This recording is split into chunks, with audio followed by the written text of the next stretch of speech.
नमस्कार दोस्तों, आपके अपने चैनल हमारे संस्कार में आपका बहुत बहुत स्वागत है। आज हम आपके लिए लेकर आए हैं मार्गशीर्ष मास कथा अध्याय 3। लेकिन उससे पहले अगर आप हमारे चैनल पर नए हैं और अभी तक आपने चैनल को सब्सक्राइब नहीं किया है तो आप सभी से निवेदन है, प्लीज़ हमारे चैनल को सब्सक्राइब करें, वीडियो को लाइक करें, ज़्यादा से ज़्यादा शेयर करें ताकि इन कथाओं के श्रवण का लाभ और लोगों को भी मिल सके। बेल आइकन को दबाना ना भूलें ताकि हमारी आगे आने वाली वीडियो की जानकारी आपको नोटिफिकेशन के ज़रिए मिल जाया करे। अगर आप चैनल को सब्सक्राइब, वीडियो को लाइक और शेयर, बेल आइकन को दबाना ये सभी कार्य करते हैं तो आप हमारी बहुत बड़ी मदद करते हैं। परम पिता परमेश्वर की कृपा आप सभी पर हमेशा बनी रहे। कमेंट्स बॉक्स में जय श्री कृष्णा, हर हर महादेव लिखना ना भूलें। आज मार्गशीर्ष मास का तीसरा दिन है अर्थात तृतीया है और आज ही के दिन दो व्रत भी पड़ रहे हैं, एक सौभाग्य सुंदरी का और दूसरा संकष्टी चतुर्थी का। इस बार संयोग से ये दोनों व्रत एक ही दिन पड़ रहे हैं, यानी कि 18 नवंबर सोमवार को। सौभाग्य सुंदरी तीज का व्रत रखने से सुहागिन महिलाओं के पतियों की आयु दीर्घ होती है और उन्हें अच्छा स्वास्थ्य मिलता है। इस व्रत को करवा चौथ के व्रत की तरह ही अखंड सौभाग्य और सौंदर्य प्राप्ति के लिए रखा जाता है।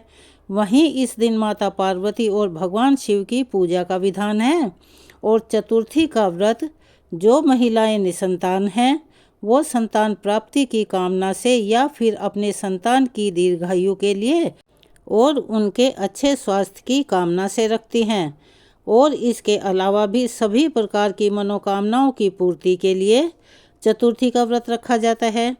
एक पौराणिक कथा के अनुसार एक बार देवी सती ने अपने पिता की बातों से नाराज होकर और भगवान शिव का अपमान सुनकर अपने शरीर का त्याग यज्ञ की अग्नि में भस्म करके कर दिया था। शरीर त्याग करते समय उन्होंने अपने पिता से यह वायदा किया था कि वह हर जन्म में हमेशा भगवान शिव की ही पत्नी के रूप में वापस आएंगी। इसके बाद उन्होंने माता पार्वती के रूप में अपना अगला जन्म लिया। इस जन्म में माता पार्वती ने भगवान शिव को पति रूप में पाने के लिए बहुत ही कठिन और घोर तपस्या की और फिर उनकी तपस्या से प्रसन्न होकर भगवान शिव ने उन्हें अपनी पत्नी के रूप में स्वीकार कर लिया। ऐसा माना जाता है कि सबसे पहले इस व्रत को माता पार्वती ने ही किया था।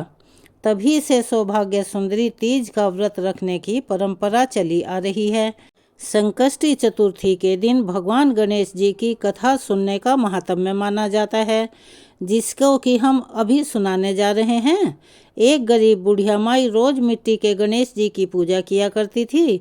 बेचारी बुढ़िया के बनाए गणेश जी रोज रोज गल जाया करते थे। उसके घर के सामने एक सेठ जी का मकान बन रहा था। बुढ़िया माई सेठ जी के मकान पर जाकर मकान बनाने वाले कारीगरों से बोली कि भाई, मेरे मिट्टी के बनाए हुए गणेश जी रोज रोज गल जाते हैं, आप मेरी पूजा के लिए सीमेंट से एक गणेश जी बना दो, आपकी अति कृपा होगी। मकान बनाने वाले कारीगर बोले, माई, जितनी देर में हम तुम्हारे लिए गणेश जी गढ़ेंगे उतनी देर में तो सेठ जी की दीवार पूरी कर देंगे, जिसका हमें पैसा भी मिलेगा। बुढ़िया माही यह सुनकर बहुत दुखी हुई और दुखी मन से अपने घर वापस लौट आई। इधर दीवार पूरी करते करते कारीगरों को शाम हो गई, लेकिन दीवार थी कि बनने से पहले ही टेढ़ी हो जा रही थी। शाम को सेठ जी आए और पूछने लगे कि भाई, आज कुछ काम नहीं किया? तब मकान बनाने वाले कारीगर ने बुढ़िया माई वाली बात बताई। तब सेठ जी ने बुढ़िया माई से जाकर कहा, माई, तुम हमारी दीवार सीधी कर दो तो हम तुम्हें सोने के गणेश जी बनवा कर देंगे। गणेश जी ने यह सुनते ही सेठ जी की दीवार सीधी कर दी। सेठ जी ने बुढ़िया माई को पूजा करने के लिए सोने के गणेश जी बनवा कर दे दिए। गणेश जी को पाकर बुढ़िया माई बहुत खुश हुई। हे विनायक जी महाराज, जैसे सेठ जी की दीवार आपने सीधी करी, वैसे ही इस कहानी को कहने वाले, सुनने वाले और हुंकारा भरने वाले सभी भक्तों के सभी कार्य सिद्ध करना। चलिए एक बार प्यार से बोलिए, गणपति बप्पा की जय, विघ्नहर्ता गणेश जी की जय। अब सुनते हैं मार्गशीर्ष मास कथा का आगे का वृतांत। देवी पार्वती ने भगवान शिव से पूछा, हे प्रभु, अन्य कृतघ्न को जिस जिस फल की प्राप्ति होती है उसके विषय में उन वेद वेदांग के पारंगत विद्वानों ने क्या कहा। तब श्री भगवान बोले, हे प्रिय राजेंद्र, सुयज्ञ के प्रश्न करने पर उन सभी मुनियों में महान ऋषि नारायण ने प्रवचन देना शुरू किया। नारायण ने कहा, हे राजन, जो अपनी या दूसरों की दी हुई ब्राह्मण वृत्ति का अपहरण करता है उसे कृतघ्न समझना चाहिए। उसे जो फल मिलता है अब उसे भी सुनो। जिनकी जीविका छिन जाती है उन ब्राह्मण के आंसुओं से धरती के जितने धूल के कण भीगते हैं उतने सहस्त्र वर्षों तक वह शूल प्रोत नामक नरक में रहता है। दहकते हुए अंगारे उसे खाने को मिलते हैं और उसे ओटाया हुआ मूत्र पीने को मिलता है। तपे हुए अंगारों की शैया पर उसे सोना पड़ता है और अगर वह उठने का प्रयास करता है तो यमराज के दूत उसे बहुत मारते पीटते हैं। उस नरक यातना के अंत में वह महापापी जीव भारतवर्ष में विष्ठा का कीड़ा हो जाता है। उसे देववश 6000 वर्षों तक रहना होता है। फिर वह मानव भूमिहीन, संतानहीन, दरिद्र, रोगी और निंदनीय शूद्र हो जाता है। उसके बाद उसकी शुद्धि हो पाती है। नारद जी बोले, जो नराधम अपनी या फिर पराई कीर्ति का हनन करता है वह कृतघ्न कहा जाता है। आप उसको मिलने वाले फल को भी वर्णन सुनो। नरेश्वर, वह अत्यंत दीर्घ काल तक अंधकूप नामक नरक में निवास करता है। उसमें सरोते जैसे कीड़े उसे सदा काटते रहते हैं और खाते रहते हैं। वह पापी वहाँ तपाया हुआ खारा पानी पीता है और खाता है। फिर 7 जन्मों तक सांप और 5 जन्मों तक कौवा होने के बाद वह शूद्र होता है। देवऋषि ने कहा, जो भारतवर्ष में ब्राह्मण गुरु अथवा देवताओं के धन का अपहरण करता है यानी चुराता है उसे महान पापी और कृतघ्न समझना चाहिए। वह बहुत लंबे समय तक शराबी और जुआरी होता है और वह अवटोड़ नामक नरक में निवास करता है। उसके बाद उसकी शुद्धि होती है। फिर देवऋषि नारद बोले, जो पिता माता या फिर गुरु के प्रति भक्ति से हीन होकर उनका पालन नहीं करता, उनका अपमान करता है, उल्टे अपनी वाणी से अपनी बोली के द्वारा उन्हें परेशान करता है, उन्हें सताता है, उसे कृतघ्न समझना चाहिए। जो उल्टा नारी हर दिन अपने कड़वे वचनों द्वारा अपने पति को ताने मारती या फटकारती है वह कृतघ्न कही गई है। भारतवर्ष में तो वह बहुत बड़ी पापिनी है। कृतघ्न पुरुष हो या स्त्री दोनों वाहिनी कुंड नामक महाघोर नरक में जा पड़ते हैं। वहाँ बहुत लंबे समय तक वे अग्नि में ही वास करते हैं।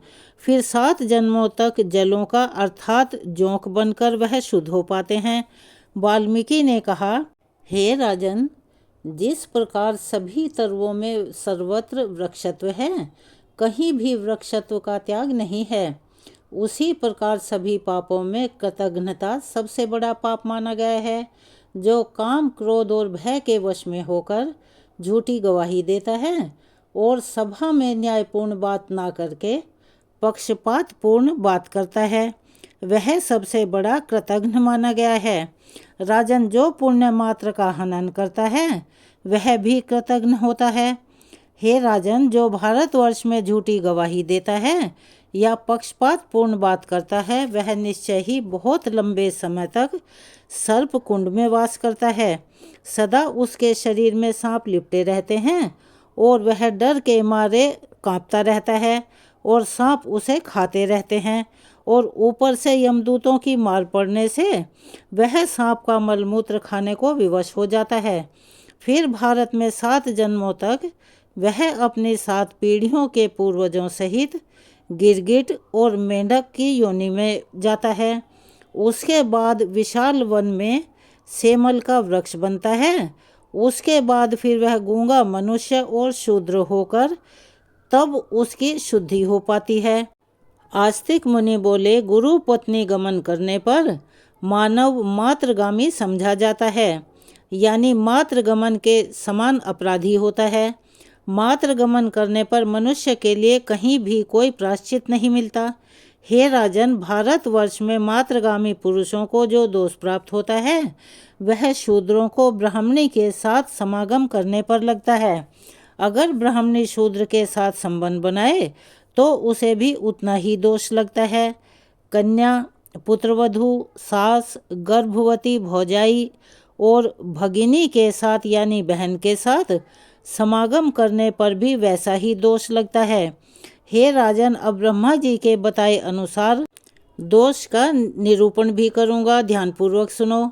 जो महापापी मानव इन सब के साथ संबंध बनाता है वह जीते जी ही मृतक के समान हो जाता है, चांडाल और अछूत माना जाता है। उसे सूर्य मंडल के दर्शन करने का भी अधिकार नहीं होता। शालिग्राम जी का उनके चरणामृत का, तुलसी दल मिश्रित जल का, संपूर्ण तीर्थों के जल का और ब्राह्मण के चरणोदक का स्पर्श भी नहीं कर सकता। वह पापी मनुष्य विष्ठा के तुल्य घृणित हो जाता है। उसे देवता, गुरु और ब्राह्मण को नमस्कार करने तक का अधिकार नहीं रह जाता। उसका जल मूत्र से भी अधिक अपवित्र होता है। भारतवर्ष में पृथ्वी उसके भार से दब जाती है। वह उसके बोझ को ढोने में असमर्थ हो जाती है।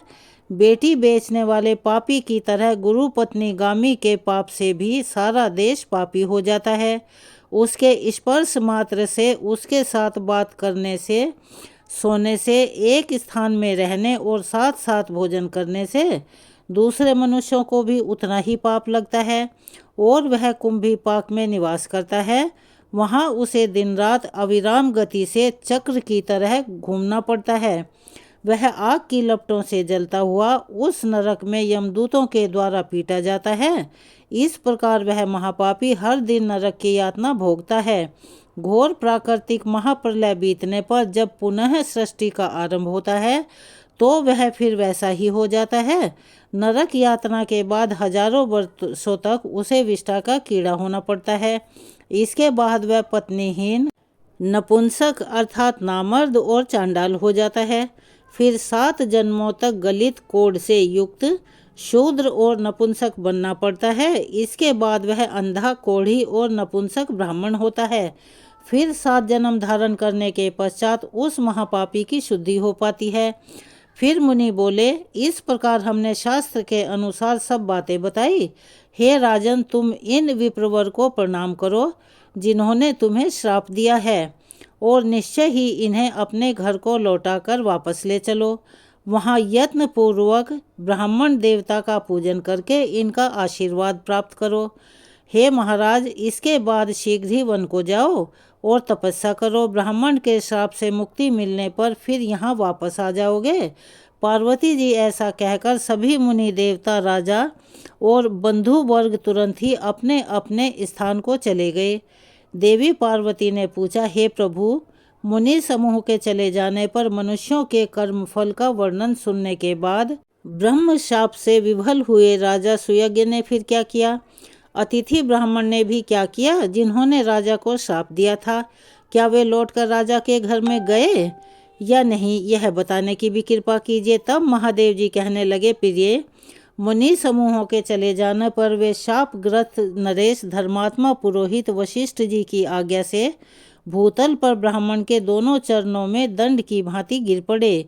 फिर उन श्रेष्ठ ब्राह्मण ने अपना क्रोध छोड़कर उन्हें शुभ आशीर्वाद दिया। उन कृपा मूर्ति ब्राह्मण को क्रोध छोड़कर मुस्कुराते हुए देखकर राजा सुयज्ञ ने अपनी आंखों से आंसू बहाते हुए दोनों हाथ जोड़ लिए और अत्यंत विनम्र भाव से आत्मसमर्पण करते हुए उनसे उनका परिचय पूछा। राजा की बात सुनकर वे मुनि श्रेष्ठ हंसने लगे। उन्होंने मेरे दिए हुए सर्व दुर्लभ परम तत्व का उन्हें उपदेश दिया। वह अतिथि ब्राह्मण बोले, ब्रह्मा जी के पुत्र मारीची हैं, उनके पुत्र स्वयं कश्यप जी हैं। हे राजन, कश्यप जी के प्रायः सभी पुत्र मनोवांछित देव भाव को प्राप्त हुए हैं। उनमें त्वष्टा बड़े ज्ञानी हुए। उन्होंने सहस्त्र वर्षों तक पुष्कर में परम दुष्कर तपस्या की थी। ब्राह्मण पुत्र की प्राप्ति के लिए देवादिदेव परमात्मा श्री हरि की आराधना की तब भगवान नारायण से उन्हें एक तेजस्वी ब्राह्मण पुत्र वरदान के रूप में प्राप्त हुआ। वह पुत्र तपस्या के धनी तेजस्वी विश्वरूप के नाम से प्रसिद्ध हुआ। एक समय की बात है, बृहस्पति जी महाराज देवराज इंद्र के प्रति कुपित होकर कहीं और चले गए। तब इंद्र ने उन्हें विश्वरूप को ही अपना पुरोहित बनाया था। विश्वरूप के माता महददैत्य थे, अतः वे देवताओं के यज्ञ में दैत्यों के लिए भी घी की आहुति देने लगे। जब देवराज इंद्र को इस बात का पता चला तो उन्होंने अपनी माता की आज्ञा लेकर ब्राह्मण विश्वरूप का मस्तक काट डाला। हे नरेश्वर, विश्वरूप के पुत्र विरूप हुए जो मेरे पिता हैं। मैं उनका पुत्र सुतपा हूँ। मेरा काश्यप गोत्र है और मैं वैरागी ब्राह्मण हूँ। महादेव जी मेरे गुरु हैं। उन्होंने ही मुझे विद्या ज्ञान और मंत्र दिए हुए हैं। प्रकृति से परवर्ती सर्वात्मक कृष्ण मेरे इष्ट देव हैं और मैं उन्हीं के चरणारविंद का चिंतन करता हूँ।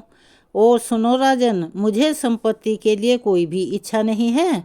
राधा वल्लभ श्री कृष्ण मुझे सालोक्य, सारूप्य और सामीप्य नामक मोक्ष देते हैं, परंतु मैं उनकी कल्याणमयी सेवा के सिवा दूसरी कोई वस्तु लेता ही नहीं हूँ। ब्रह्मवर्त को भी मैं जल में दिखाई देने वाले प्रतिबिंब की तरह मिथ्या मानता हूँ। हे राजन, कृष्ण भक्ति के अलावा सब कुछ मिथ्या और भ्रम मात्र है, नश्वर है। इंद्र, मनु या सूर्य का पद भी जल में खींची गई रेखा के समान ही मिथ्या है। मैं उसे भी सत्य नहीं मानता। फिर राजा के पद को भला कौन गिनता है? राजन, तुम्हारे यज्ञ में मुनियों का आगमन सुनकर मेरे मन में भी यहाँ आने की इच्छा हुई थी। मैंने तुम्हें विष्णु भक्त की प्राप्ति कराने के लिए ही यहाँ पर आने का निश्चय किया था। इस समय मैंने तुम पर यह केवल उपकार किया है, तुम्हें शाप नहीं दिया। तुम एक भयानक गहरे भव सागर में गिर गए थे। मैंने तो बस तुम्हारा उद्धार करने के लिए ऐसा किया है। केवल जलमयी तीर्थ ही तीर्थ नहीं होते, भगवान के भक्त भी तीर्थों के समान ही होते हैं। मिट्टी और पत्थर की प्रतिमा रूप देवता ही देवता नहीं हैं। भगवान के भक्त भी देवता समान होते हैं। जल में तीर्थ और मिट्टी के पत्थर में देवता मनुष्य को दीर्घ काल में पवित्र करते हैं, यानी उनकी बहुत सेवा शुश्रूषा करनी पड़ती है। बहुत देर से उनकी शुद्धि होती है, परंतु श्री कृष्ण भक्त दर्शन देने के साथ ही पवित्र कर देते हैं। हे राजन, इस घर का मोह त्याग कर इस घर से निकलो और अपना राजपाट अपने पुत्रों को दे दो। हे पुत्र, अपनी साध्वी पत्नी की रक्षा का भार भी अपने बेटे को सौंपकर तुम अति शीघ्र वन में चलो। राजन, ब्रह्मा जी से लेकर कीट पर्यंत सब कुछ मिथ्या ही है। जो सबके ईश्वर हैं उन परमात्मा राधा वल्लभ श्री कृष्ण का भजन करो, ध्यान से बड़ी आसानी से मिल जाएंगे। ब्रह्मा, विष्णु और शिव आदि के लिए भी उनकी आराधना बड़ी कठिन है। राजन, 7 स्वर्गलोक, 7 द्वीपों सहित पृथ्वी, पर्वत और समुद्रों सहित 7 पाताल, इन समस्त लोकों सहित जो ब्रह्मांड है वह एक अंडे के आकार में जल पर तैर रहा है। प्रत्येक ब्रह्मांड में ब्रह्मा, विष्णु और शिव आदि रहते हैं।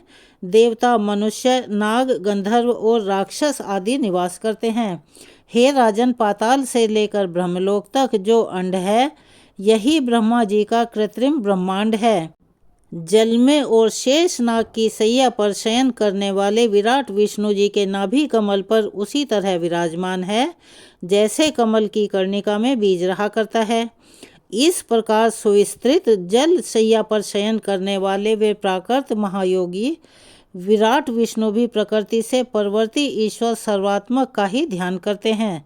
उनका आधार है महाविष्णु का विस्तृत रोमकूप। महाविष्णु के अनंत रोमकूपों में से प्रत्येक में ऐसे ऐसे ब्रह्मांड स्थित हैं। महाविष्णु के शरीर में असंख्य रोम हैं और उन रोमकूपों में असंख्य ब्रह्मांड हैं। यह सब परम दुर्लभ महाज्ञान तुम्हें बताया गया है। गुरुदेव, शिव ने यह ज्ञान मुझे दिया था, इसे तो तुमने सुन लिया, अब और क्या सुनना चाहते हो? इसके बाद राजा सुयज्ञ ने उन ब्राह्मण से जो कुछ भी सुनने का आग्रह किया उसका वर्णन हम आपको अपनी आने वाली वीडियो में सुनाएंगे। तब तक उसका इंतज़ार कीजिए। आज के वृतांत को हम यहीं विराम देते हैं और चलिए अब हम सब मिलकर करते हैं कृष्ण चालीसा का पाठ। बंशी शोभित कर मधुर नील जलद तन श्याम, अरुण अधर जनु बिंब फल नयन कमल अभिराम। पूर्ण इंद्र अरविंद मुख पीतांबर शुभ साज, जय मन मोहन मदन छवि कृष्ण चंद्र महाराज। जय यदुनंदन जय जगवंदन, जय वसुदेव देवकी नंदन, जय यशोदा सुत नंद दुलारे, जय प्रभु भक्तन के दृग तारे। जय नटनागर नाग नथैया, कृष्ण कन्हैया धेनु चरैया। पुनि नख पर प्रभु गिरिवर धारो, आओ दीनन कष्ट निवारो। बंशी मधुर अधर धरि तेरी, होवे पूर्ण कामना मेरो। आओ हरि पुनि माखन चाखो, आज लाज भारत की राखो। गोल कपोल चिबुक अरुणारे, मृदु मुस्कान मोहिनी डारे। रंजित राजीव नयन विशाला, मोर मुकुट बैजंती माला। कुंडल श्रवण पीतपट आछे, कटी किंकणी काछन काछे। नील जलज सुंदर तनु सोहे, छवि लखी सुर नर मुनि मन मोहे। मस्तक तिलक अलक घुंघराले, आओ कृष्ण बांसुरी वाले। करी पै पान पुतन हितारियो, अका बका कागा सुर मारियो। मधुबन जलत अग्नि जब ज्वाला, भय शीतल लखित ही नंद लाला। सुरपति जब ब्रज चढ़ियो रिसाई, मसूर धार वारी बरसाई। लगत लगत ब्रज चहन बहायो, गोवर्धन नख धारी बचायो। लखिय सुदा मन भ्रम अधिकाई, मुख मह 14 भुवन दिखाई। दुष्ट कंस अति उधम मचायो, कोटि कमल जब फूल मंगायो। नाथी काली यहीं तब तुम लीन, चरण चिन्ह दय निर्भय कीन्हे। करी गोपिन संग रास विलासा, सबकी पूरन करी अभिलाषा। केतिक महा असुर संघारयो, कंस ही केश पकड़ी दय मारियो। मात पिता की बंदी छुड़ाई, उग्रसेन कहाँ राज दिलाई। महिषे मृतक छहो सुतलायो, मातु देव की शोक मिटायो। भौमासुर मुर दैत्य संघारी, लाए 68 सहस कुमारी। दय भीनी तृण चीर सहारा, जरा सिंधु राक्षस कहाँ मारा। असुर बकासुर आदिक मारियो, भक्तन के तब कष्ट निवारियो। दीन सुदामा के दुख टारियो, तंदुल 3 मूठ मुख डारियो। प्रेम के सागे विदुर घर मांगे, दुर्योधन के मेवा त्यागे। लखी प्रेम की महिमा भारी, ऐसे श्याम दीन हितकारी। भारत के पारथ रथ हाके, लिए चक्र कर नहीं बलता के। निज गीता के ज्ञान सुनाए, भक्तन हृदय सुधा बरसाए। मीरा थी ऐसी मतवाली, विष पी गई बजा कर ताली। राणा भेजा सांप पिटारी, शालिग्राम बने बनवारी। निज माया तुम विधि दिखायो, उड़ते संशय सकल मिटायो। तब शत निंदा करी तत्काला, जीवन मुक्त भयो शिशुपाला। जब ही द्रौपदी टेर लगाई, दीनानाथ लाज अब जाई। तुरत ही वसन बने नंदलाला, बड़े चीर भय अरिमुह काला। असनाथ के नाथ कन्हैया, डूबत भंवर बचावत नैया। सुंदर दास आस उरधारी, दया दृष्टि की जे बनवारी। नाथ सकल मम कुमति निवारो, समहु बेगी अपराध हमारो। खोलो पट अब दर्शन दीजे, बोलो कृष्ण कन्हैया की जय। यह चालीसा कृष्ण का पाठ करे उरधारी, अष्ट सिद्धि नवनिधि फल लहे पदारथ चारी। बोल श्री कृष्ण भगवान की जय। यहाँ पर कृष्ण चालीसा संपूर्ण होती है।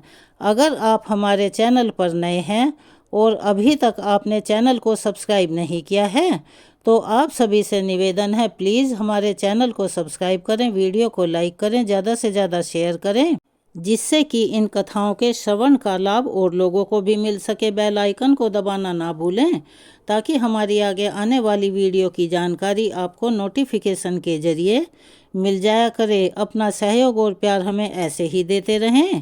कमेंट्स बॉक्स में जय श्री कृष्णा, राधे राधे, हर हर महादेव लिखना ना भूलें। धन्यवाद।